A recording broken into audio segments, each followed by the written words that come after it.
Put bubble wrap on the mop and forget about a dirty floor. I discovered this trick by accident. I'll tell you why you should try it too. Usually, when you mop the floor, all the pressure goes in one direction. Dirt and dust only gather on the edge of the mop. Bubble wrap slides smoothly over the floor. It makes the dust and dirt collect across the entire surface. But that's not all.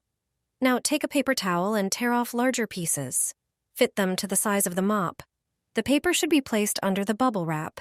It will absorb the water and dirt. Fold the paper so it wraps around the center of the mop. Secure everything with rubber bands.